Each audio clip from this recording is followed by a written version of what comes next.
Hello guys, welcome to my channel RS vision academy में Rahul sir.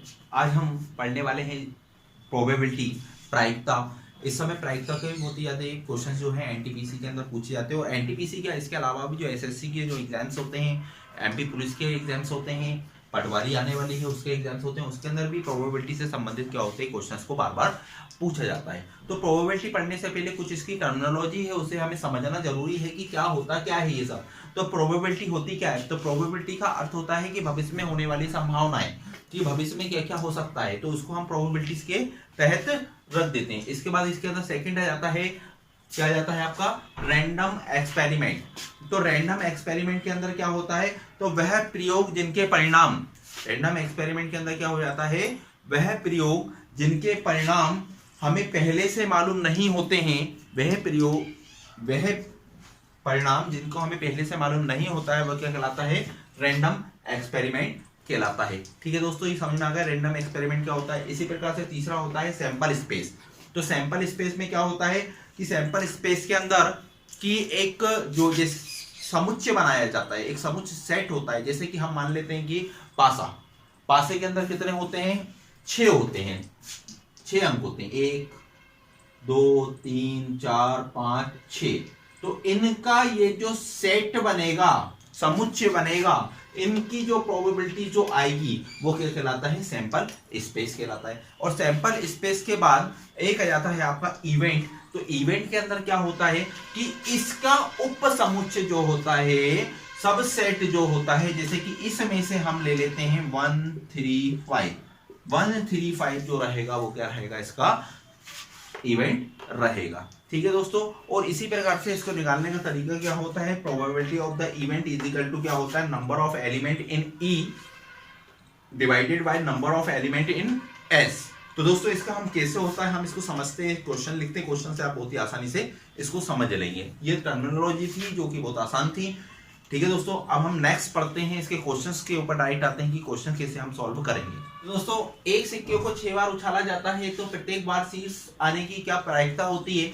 तो शीर्ष आने की प्रायिकता प्रत्येक बार शीर्ष आने की प्रायिकता बराबर होती 1/2n। अब यहाँ पे 2 क्यों लिखा है? तो 2 इसलिए लिखा है कि जब कभी भी हम कॉइन को उछालते हैं तो हमारे पास क्या आता है? या तो एक हेड आता है या तो हमारे पास एक टेल आता है। और n बराबर यहाँ पे क्या जाएगा कि जितनी भी बार उछाला गया, कितनी बार उछाला गया? एक सिक्कों को 6 बार उछाला गया, तो हम यहाँ पे आंसर क्या हो जाएगा? 2 की पावर 6। और 2 की पावर 6 हो जाता है 1/64, है ना। 2 की पावर 6 कितना हो जाता है? 1/64, क्योंकि यानी 2 की पावर 6 बराबर 64, 1 में लिखा हुआ है, इसलिए 1/64 इसका आंसर हो जाएगा। ठीक है दोस्तों, नेक्स्ट टाइप का क्वेश्चन देखते हैं इसका। तो दोस्तों क्वेश्चन है हमारा, 5 सिक्कों को एक साथ फेंका जाता है, जिनमें से 3 सिक्कों पर हेड आने की संभावना क्या होती है? एक छोटा सा पॉइंट है वो याद रखना है कि जैसे कि मान लो एक सिक्के को उछाला जाएगा तो एन एस कितने हो जाएंगे? 2 हो जाएंगे, या तो एक हेड होगा या तो एक टेल होगा। जब कभी भी 2 सिक्कों को एक साथ उछाला जाएगा तो एन एस बराबर हो जाएगा 4। 3 सिक्कों को उसी प्रकार से हो जाएगा 8, 4 सिक्कों के उसी प्रकार से हो जाता है 16, और 5 सिक्कों को यदि एक साथ पढ़ा जाए तो इसको हिसाब से हो जाता है 32। इसी प्रकार से बढ़ता रहता है, यानी एन एक्स की पावर, या हम बोले एस की पावर एन, या हम बोलते हैं इसको, सिक्कों की बात होती है तो 2 की पावर n। इसको हम ऐसे भी लिख सकते हैं, 2 की पावर n। तो जितने भी सिक्कों को आपस में उठाया जाता है उसको कैसे लिखते हैं? 2 की पावर n। अच्छा, अब हमें क्या पूछा गया है कि हमें 5 सिक्कों को एक साथ फेंका जाता है, जिनमें से 3 सिक्कों पर हेड आने की क्या संभावना होती है? तो हेड आने की संभावना मैंने आपको बताया था कि probability of event is equal to number of element of E N E divided by number of element of S N S. ठीक है दोस्तों, एन एस, यहाँ पे हमारा एन एस तो निकल गया, एन एस तो आ गया हमारा यहाँ पे कितना? 32। लेकिन हमें एन ई, अभी हमें क्या निकालना है? एन ई निकालना है। तो एन ई निकालने का तरीका क्या होता है? तो एन ही हम इसका कैसे निकालेंगे? तो कितने सिक्कों को उछाला गया है? 5 सिक्कों को उछाला गया है। कितनी बार उछाला गया है? 3 बार उछाला गया है। ये कॉम्बिनेशन का एक होता है, कॉम्बिनेशन भी मैंने अभी आपको पढ़ाया हुआ है। ठीक है दोस्तों, तो इसको सॉल्व करने का क्या तरीका होता है, 5 into 4 divided by 2 divided by 2, तो कितना आ गया दोस्तों, 5 दूनी 2 यहाँ पे आया, 5 दूनी 10, 5 दूनी 10 आ गया है। अब हमारे पास e इज इक्वल टू हम क्या करेंगे, 10 डिवाइडेड बाय 32 कर देंगे, 2 से डिवाइड कर देंगे, 2 5 जा 2 16 जा, तो आंसर आ जाएगा हमारे पास 5/16। 5/16 संभावना है हमारी कितने, 3 सिक्कों पर हेड या हेड आने की। ठीक है दोस्तों, ये वाला क्वेश्चन आपको समझ में आ गया होगा। नेक्स्ट क्वेश्चन पढ़ते हैं हम। तो दोस्तों हमारा नेक्स्ट क्वेश्चन है, एक पासे को फेंकने पर 5 आने की प्रायिकता क्या होती है। एक पासे को फेंकने पर, तो सबसे पहले एस सैंपल स्पेस क्या क्या होगा हमारे पास, सैंपल स्पेस लिख लेते हैं 1 2 3 4 5 6, ये हो जाता है दोस्तों हमारा सैंपल स्पेस हो जाता है। ठीक है ना, तो अब सैंपल स्पेस में 5 आने की, तो इवेंट कितने आएंगे, 5 आने की, तो 5 कितना है इसमें 1, 5 आने की प्रायिकता कितनी है 1। तो यहाँ पे हमारा PE इज इक्वल टू क्या होता है, NE upon NS, NE upon NS, ये E है, NE है, NS है, ये NE है। तो NE कितना निकला था हमारा 5, मतलब 1 आएगा, और NS कितना है 6। तो ये हमारा आंसर हो जाएगा कि एक पासे को फेंकने पर हमारी प्रायिकता क्या हो जाएगी, 1/6। एक पासे को फेंकने पर 5 आने की प्रायिकता क्या हो जाएगी, 1/6। उसी प्रकार से सेम, अब हमें मालूम है कि NS कितना है, NS बराबर क्या होता है, 1 2 3 4 5 और ये 6।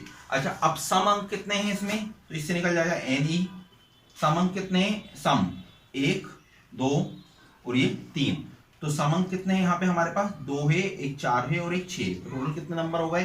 तो PE is equal to NE upon NS, तो NE कितना हो रहा है 3, नंबर ऑफ इवेंट कितने हो रहे हैं 3 हो रहे हैं, और S टोटल क्या हो रहा है, सैंपल स्पेस कितना हो रहा है 6, तो क्या प्रायिकता हो जाएगी 1/2, है ना। एक पासे को फेंकने पे सम आने की प्रायिकता कितनी होती है, 1/2। उसी प्रकार से एक पासे को फेंकने पे विषम आने की प्रायिकता क्या होगी, विषम आने की प्रायिकता कितनी होगी, 1/2 होगी। दोस्तों ये तो क्वेश्चन हो गया है हमारे एक पासे फेंकने पे। अब हम बात करते हैं 2 पासे फेंकने पे क्या होगा। दोस्तों नेक्स्ट क्वेश्चन है हमारा, 2 पासों को एक साथ उछालने पर दोनों पासों पे समान अंक आने की संभावना कितनी है। संभावना बोले प्रायिकता बोले, बात एक ही होती है। तो सबसे पहले अभी हमने जब हमने कॉइन वाले सिक्के वाले क्वेश्चंस करे थे, तो हमने सिक्के वाले क्वेश्चन के अंदर देखा था कि जब हमने 5 सिक्कों को एक साथ उछाला था तो 2 की पावर हमने क्या लगाई थी, n लगाई थी। उसी प्रकार से पासे के अंदर भी कि हम 1 2 पासे 3 पासे 4 पासे को जब हम बात करते हैं, उछालते हैं, फेंकते हैं,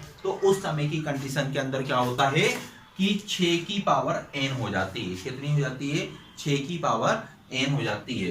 तो आपको मालूम है कि NS यानी सैंपल स्पेस पासे को फेंकने पे क्या आता है, 1 2 3 4 5 और ये 6, ठीक है ना। ये तो हो गया आपका सैंपल स्पेस, ठीक है ना, कि कितने हमारे इवेंट होंगे। अब हमारे इवेंट कितने होंगे, तो NS बराबर 6 की पावर n, और कितने पासे, 2 पासे, तो 6 की पावर 2 बराबर 36 क्या हो गए हमारे यहाँ पे आपके सैंपल स्पेस हो गए हैं, कि इतनी हमारी क्या होती है संभावना, टोटल संभावना कितनी बनेगी, इतनी बनेगी। अब इन टोटल संभावना में से हमें छांटना है, रैंडम एलिमेंट को निकालना है, जो कि क्या हो जाता है आपका, वो देख लेते हैं। तो NE क्या होता है, कितने बनेंगे हम उसको देख लेते हैं। एक तो 1 1 समान आएगा, एक 2 2 समान आएगा, एक 3 3 समान आएगा, एक 4 4 समान आएगा, एक 5 5 समान आएगा, और एक 6 6 समान आएगा। इसके अलावा और कुछ बचते हैं क्या समान आने के लिए। तो टोटल नंबर ऑफ इवेंट कितने हो जाएंगे, टोटल इवेंट कितने बनेंगे, ऐसे टोटल नंबर ऑफ इवेंट बनेंगे 6। तो हमारे प्रोबेबिलिटी प्रायिकता क्या हो जाएगी, हमारी प्रायिकता हो जाएगी NE अपॉन NS। तो NE कितना था 6 और NS कितना था 36, इसको कैंसिल करेंगे तो 1 अपॉन कितना हो जाएगा 6 हो जाएगा। तो 1 इसमें 6 आपका आंसर हो जाएगा। ठीक है दोस्तों, अब इसी प्रकार से एक क्वेश्चन और बनता है, ये तो समान अंक वाला हो गया। अब एक क्वेश्चन बनता है कि इतने अंकों को जोड़ने पे कितना क्या आएगा, वो वाले क्वेश्चन और देख लेते हैं हम। और अभी तक आपने हमारे चैनल को सब्सक्राइब नहीं किया है तो हमारे चैनल को सब्सक्राइब जरूर करें। ठीक है दोस्तों, नेक्स्ट क्वेश्चन देखते हैं हम। क्वेश्चन है हमारा, 2 पासों को एक साथ फेंकने पर 8 आने की संभावना क्या होती है। अब 2 पासों को फेंकने पर NS, अभी हमने आपको समझा चुके हैं NS क्या होगा, 2 पासे हैं यानी 6 की पावर 2 बराबर 36। अब 8 आने की संभावना E, क्या NE आने की संभावना क्या क्या है। अब हम देखेंगे कि NE कैसे कैसे आएगा। तो NE आने के लिए 8 कैसे आएगा, एक तो 2,6 8 हो जाएगा, दूसरा 3,5 8 हो जाएगा, चौथा 4,4 8 हो जाएगा, पांचवा 5,3 चौथा कितना हो जाएगा 5,3, और पांचवा क्या हो जाएगा आपका 6,2। ये कितनी संभावना हो गई आपकी, तो ये आपकी हो गई है 6 और 2, है ना। टोटल मिला के कितनी हो गई, नंबर ऑफ इवेंट कितने हो गए आपके, नंबर ऑफ इवेंट हो गए 5 नंबर ऑफ इवेंट हो गए हैं। तो 8 आने की प्रायिकता कितनी हो जाएगी, NE/NS, तो 5/36, ये आपका क्या हो जाएगा दोस्तों, आंसर आ जाएगा। तो आपको ये वाला क्वेश्चन भी बहुत अच्छे से समझ में आया होगा। ठीक है दोस्तों, तो अब हम नेक्स्ट पार्ट में मिलते हैं आपको। नेक्स्ट पार्ट के अंदर हम इसके जो ताश की घंटी होती है, ताश की घंटी से रिलेटेड जो कंसेप्ट होता है उसको हम समझाएंगे। तो इस पार्ट को पहले आपको बहुत अच्छे से समझना पड़ेगा, फिर तभी जाके आपको नेक्स्ट पार्ट आपको उसको समझ में आएगा। Thank you.